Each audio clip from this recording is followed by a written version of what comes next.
Praise the lord అండి. ఇప్పటి వరకు మత్తయి సువార్త 4వ అధ్యాయం వరకు చదువుకున్నాం కదండీ! ఇవాళ మత్తయి సువార్త 5వ అధ్యాయము కొన్ని వచనాలు చదువుకునే ముందు ఒక చిన్న ప్రేయర్ చేసుకుందామండి. మహాపరిశుద్ధుడు అయిన యేసయ్య నీకే వందనాలు తండ్రి దేవా! ఇంతవరకు మమ్మల్ని సజీవ లెక్కలో పెట్టేసయ్యా!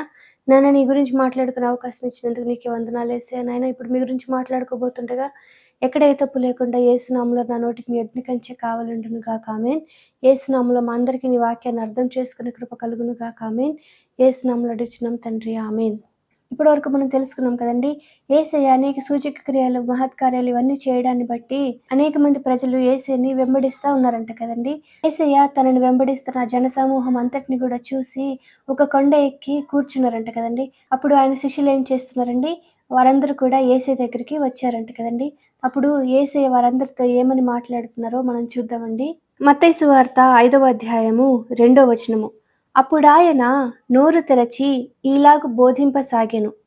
ఆత్మ విషయమై దీనులైన వారు ధన్యులు, పరలోక రాజ్యము వారిది. ఈ వాక్యాన్ని ఇంగ్లీష్లో చూద్దామండి.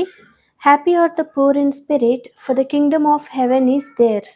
దీనులు ఏం చేస్తారండి? వారు ఎప్పుడు కూడా ఇతరులపైన ఆధారపడతారు కదండి. అదేవిధంగా మనం కూడా ఆత్మ విషయంలో దీనంగా ఉండి మనం ఎల్లప్పుడూ కూడా పరిశుద్ధాత్మ మీద ఆధారపడాలి కదండి. ఆ విధంగా ఆధారపడి పరిశుద్ధాత్మ చెప్పిన విధంగా మనం నడుచుకుంటే ఏం జరుగుతుందండి? పరలోక రాజ్యముని మనము స్వతంత్రించుకుంటాం కదండి.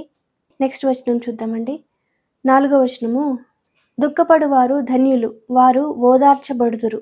కదండి, ఇక్కడ యేసే చెప్తున్నారు కదండి, దుఃఖపడేవారు ధన్యులు, వారు ఓదార్చబడతారనేసి చెప్తున్నారు కదండి. అయితే దుఃఖపడేవారు ఓదార్చబడతారు కదా అనేసి మనం ఇతరులను చూసి ఎప్పుడు కూడా ఏడుస్తూ ఉంటే ఆ విధమైన దుఃఖానికి ఓదార్పు అనేది ఉండదు కదండి. కాబట్టి మనం ఆ విధంగా ఎదుటివారిని చూసి దుఃఖించడం కాకుండా మనకి ఏదైనా దుఃఖము, బాధ ఏదైనా కలిగినా దేవుడు ఏం చేస్తారండి? మనల్ని ఓదారుస్తారంట కదండి. నెక్స్ట్ వచనం చూద్దాము. 5వ వచనము. సాత్వికులు ధన్యులు, వారు భూలోకమును స్వతంత్రించుకొందురు. నెక్స్ట్ వచనం చూద్దాము. నీతి కొరకు ఆకలి దప్పులు గలవారు ధన్యులు, వారు తృప్తిపరచబడుదురు. 7వ వచనము. కనికరము గలవారు ధన్యులు, వారు కనికరము పొందుదురు. 8వ వచనము. హృదయ శుద్ధి గలవారు ధన్యులు, వారు దేవుని చూచెదరు. కదండి, మన హృదయం ఎప్పుడు కూడా క్లీన్గా ఉండాలంటే మనం ఏం చేయాలండి? ప్రతిరోజు మన హృదయాన్ని యేసయ్య యొక్క పరిశుద్ధ రక్తంతో దానిని కడగాలి కదండి. అప్పుడే మన హృదయము క్లీన్గా ఉంటుంది కదండి. అప్పుడే మనము దేవుని చూడగలుగుతాం కదండి. 9వ వచనము. సమాధానపరచువారు ధన్యులు, వారు దేవుని కుమారులు అనబడుదురు. కదండి, మనం ఎవరైనా గొడవ పడతా ఉంటే వారికి ఇంకా మనము ఒకరి మీద ఒకరికి నెగిటివ్గా చెప్పామనుకోండి, మనము దేవుని కుమారులమే అనబడమంట కదండి. మనం పాజిటివ్గా మాట్లాడితే వారు కూడా సమాధానపరచబడతారు కదండి. అప్పుడు మనము దేవుని కుమారులు అనబడతాం కదండి. సాధారణంగా మనకు తెలిసిన వాళ్ళు ఎవరైనా గొడవ పడితే మనం వెళ్ళి వారిని సమాధానపరచాలని చూస్తాం కదండి. అంటే సమాధానపరచమన్నారు కదా అనేసి మనము మనకి తెలియని వాళ్ళ గొడవల మధ్యలో వెళ్ళామనుకోండి, వాళ్ళు ఏమంటారండి? మీకేం సంబంధం ఉంది, మీరు వెళ్ళిపోండి అనేసి అంటారు కదండి. అందుకని మనం ఏం చేయాలండి? అక్కడ గొడవకి కారణమైన సైతాన్ని యేసు నామములో బంధించాలి కదండి. అప్పుడు ఏమవుతుందండి? ఆ గొడవకి కారణమైన సైతాన్ అక్కడి నుంచి వెళ్ళిపోతుంది కదండి. అప్పుడు ఆ గొడవ అనేది సద్దుమణుగుతుంది కదండి. నెక్స్ట్ యేసు ఏం చెప్తున్నారో మనం చూద్దామండి. 10వ వచనము. నీతి నిమిత్తము హింసింపబడువారు ధన్యులు, పరలోక రాజ్యము వారిది.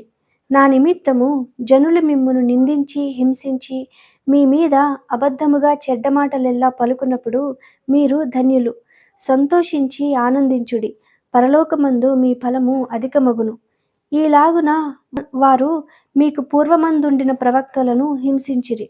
అంటే ఈ వాక్యం చదవగానే మనల్ని ఎవరైనా హింసించినా, నిందించినా వెంటనే వారి గురించి ఆలోచిస్తూ ఉంటాం కదండి. అయితే మనము వారి గురించి ఆలోచించకుండా మనం ఒకసారి పౌలు గురించి ఆలోచిస్తే మనల్ని ఎవరైనా ఏమన్నా అన్న ఆలోచన మనకి రాదు కదండి. ఎందుకంటే పౌలు పొందిన హింసలు మనం కంపేర్ చేసుకోవడానికి కూడా ఎక్కడ సరిపోం కదండి. అందుకే మనం ఏం చేయాలండి?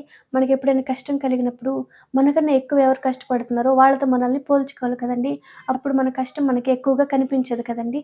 అప్పుడు మనము సంతోషంగా ఉండి ఎక్కువ కష్టం పడుతున్న వారి కోసము ప్రేయర్ చేయగలుగుతాం కదండి. ఆ విధంగా ఇతరుల కోసం ప్రార్థించే కృప యేసు నామములో మనందరికీ కలుగును గాక ఆమేన్. యేసు నామములో మనందరికీ సమాధానం కలుగును గాక ఆమేన్. ఇప్పటివరకు చదువుకున్నాము మత్తయి సువార్త 5వ అధ్యాయము 1వ వచనం నుంచి 12వ వచనం వరకు. వాక్యాన్ని అర్థం చేసుకునే కృప యేసు నామములో మనందరికీ కలుగును గాక ఆమేన్. Praise the lord.